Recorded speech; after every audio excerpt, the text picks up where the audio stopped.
கரூர் வரைக்கும் வந்துட்டு அவரை பத்தி பேசாம போனா நல்லா இருக்குமா? நல்லா இருக்காதுல. எதுக்கு சுத்தி வளைச்சுக்கிட்டு ஸ்ட்ரைட்டா விஷயத்துக்கே வருவோம். இந்த கரூர் மாவட்டத்தில் ஒரு மந்திரின்னு ஒருத்தர் இருந்தார்ல, இப்ப ஒரு மந்திரி இல்ல, ஆனாலும் மந்திரி மாதிரி.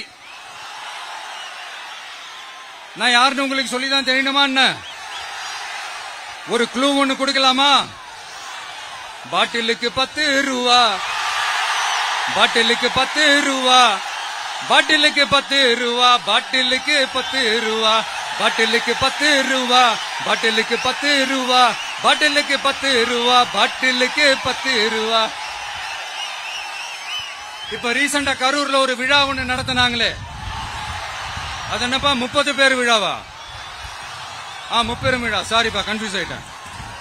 அந்த விழாவில் மாண்புமிகு சிஎம் அவர்கள் இந்த மாஜி மந்திரியை பத்தி உச்சி மேல தூக்கி வச்சு மெச்சினதெல்லாம் நம்ம காதால கேட்டோம் இல்லையா? இதே சிஎம் அவர்கள் இதே கரூருக்கு வந்தப்போ, எதிர்கட்சியா இருந்தப்போ, அந்த மாஜி மந்திரியை பத்தி என்னெல்லாம் சொன்னாரு, என்னெல்லாம் கேட்டாரு. ஐயா ஃபேக்ட் செக் நண்பர்களே, இதெல்லாம் நீங்க பெருசா ரிசர்ச் பண்ணணும்னு அவசியமே இல்ல. யூடியூப் ஓபன் பண்ணி பாருங்க, தெரிச்சிருவீங்க, மிரண்டுருவீங்க. இந்த திமுகவுக்கு இந்த மாஜி மந்திரி இப்ப என்னவா இருக்கிறாரு அப்படின்னு மக்கள் பேசிக்கிறாங்க தெரியுமா? இந்த திமுக குடும்பத்துக்கு ஊழல் பண்ற பணத்தை எல்லாம் 24x7 டெலிவரி பண்ற ஒரு ஏடிஎம் மெஷினா இருக்கிறாராம் அப்படின்னு நான் சொல்லுங்க, ஊருக்குள்ள பேசிக்கிறாங்க. சரி, இங்க ஓகே. இன்னொரு முக்கியமான விஷயம், இங்க போலீஸ் பாதுகாப்புலாம் இருக்கா இல்லையா? போலீஸோட கைகள்லாம் கட்டப்பட்டிருக்குன்னு நினைக்கிறேன். போலீசார் மக்கள் தான் சார் எஜமானர்கள். மக்களுக்காக மட்டும்தான் பயப்படணும், வேற யாருக்காகவும் பயப்படணும்னு அவசியமே கிடையாது. இன்னும் 6 மாசம்தான். ஆட்சி மாறும், காட்சி மாறும், அதிகாரம் கை மாறும். உண்மையான மக்களாட்சி, மனசாட்சி உள்ள மக்களாட்சி அமையும். அப்ப தெரியும் எல்லாருக்கும் சுதந்திரமும் பாதுகாப்பும் 100% வரும். இந்த கரூர் மாவட்டத்தில் இந்த பேரீச்சை வளர்க்க சிறப்பு திட்டம் செயல்படுத்தப்படும். இத்திட்டத்தின்படி பேரீச்சை வளர்க்க நிதி உதவி வழங்கப்படும். வாக்குறுதி நம்பர் 81. பேரீச்சை மரத்தை விடுங்க,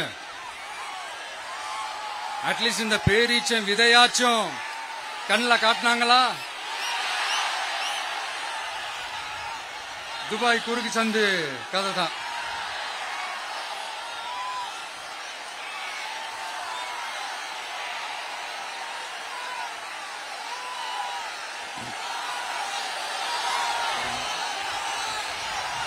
போறீங்களா? அடுத்து இன்னொரு வாக்குறுதி இருக்கு. கரூர் விமான நிலையம் அமைக்க நடவடிக்கை எடுக்கப்படும். வாக்குறுதி நம்பர் 448. ஆட்சியே முடிய போகுது. 4.5 வருஷம் முடிஞ்சிருச்சு. இப்ப போய் ஒன்றிய அரசு கிட்ட அமைச்சர் போய் கோரிக்கை வைக்கிறாரு. என்னன்னு? ஏர்போர்ட் கட்டணும். ஐயா அமைச்சரே, இதுதான் உங்க டக்கா?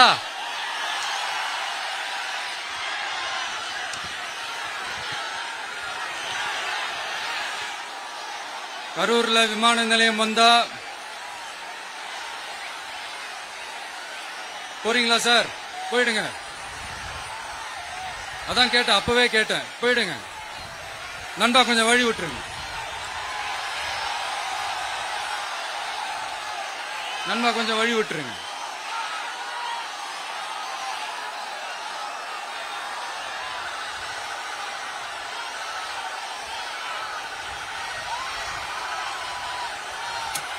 கொஞ்சம் வழி விட்டுருங்க. போயிட்டு போயிடுங்க.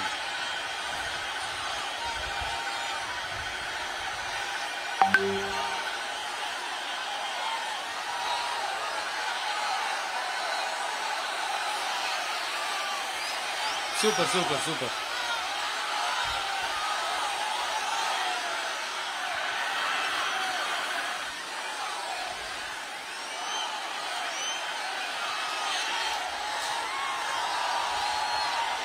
ஏர்போர்ட் கட்டுறதை பத்தி சொன்னேன் இல்லைங்களா? அது இங்க கட்டினா அந்த ஜவுளி தொழில்லாம் ரொம்ப நல்லா டெவலப் ஆகுன்றது உண்மையான விஷயம்தான்.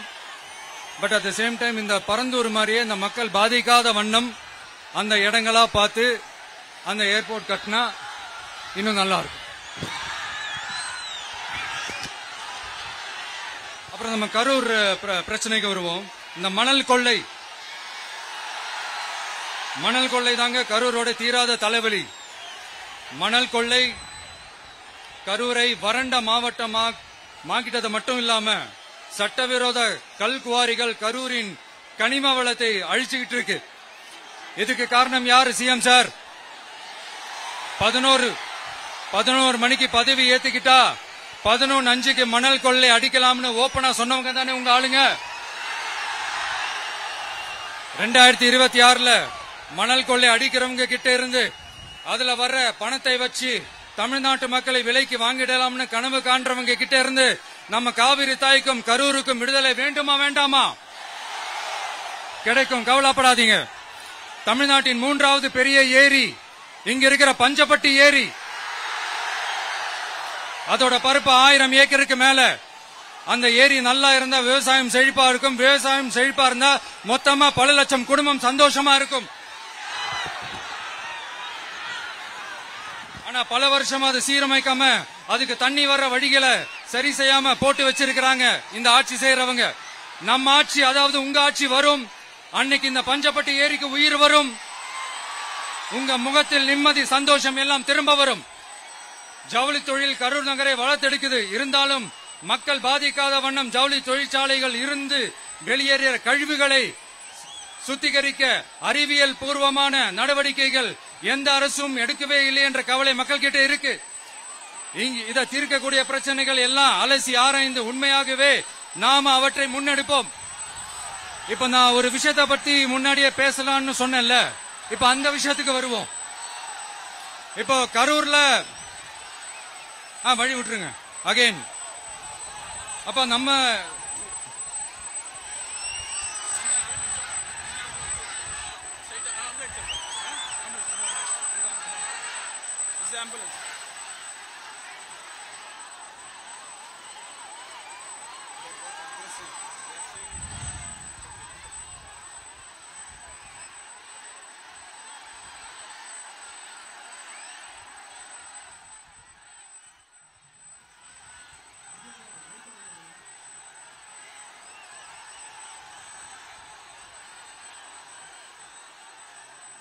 கொஞ்சம் வழி விட்டுருங்க நண்பா, பிளீஸ் பிளீஸ் பிளீஸ், கொஞ்சம் வழி விட்டுருங்க.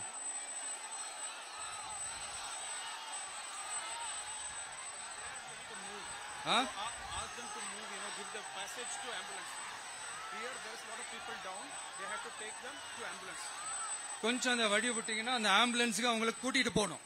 அந்த வழி விட்டுருங்க அப்படியே.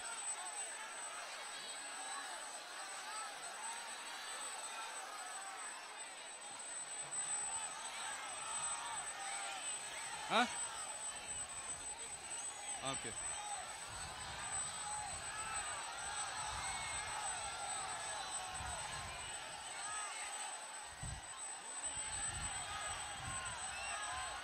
பேசலாமா?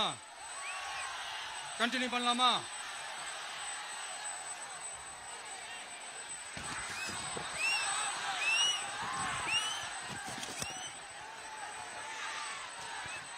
இங்க கரூர்ல இருக்கிற முக்கியமான பிரச்சனைகளை பத்தி நம்ம பார்த்தோம் இல்லையா?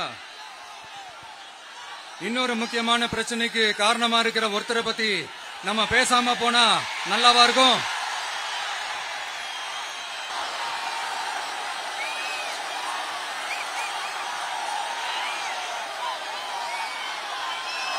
என்னப்பா ஆம்புலன்ஸ்ல நம்ம கூட இருக்குது?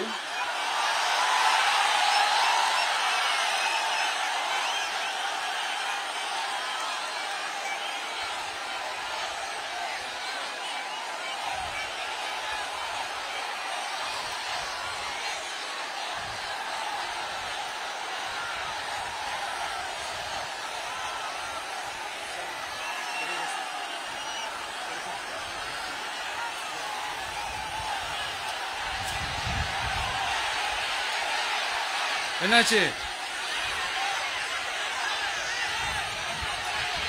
பா தண்ணி கொடுங்க, பா தண்ணி பாட்டில் கொடு, தண்ணி பாட்டில் கொடு.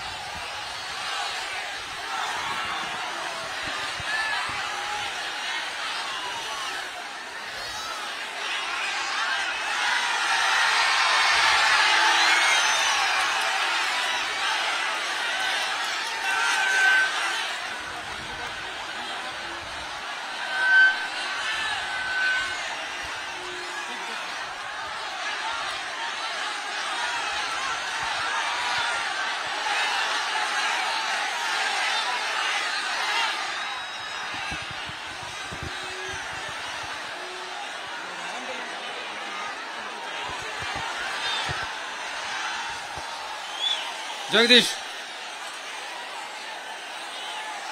உடனே ஒரு ஆம்புலன்ஸ் கூப்பிட்டுருப்பா.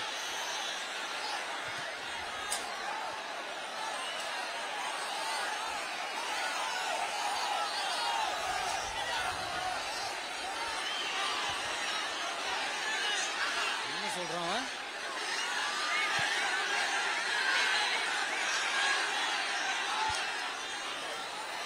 क्राउड वॉश हो गया सर, 5 मिनट थोड़ा स्पीच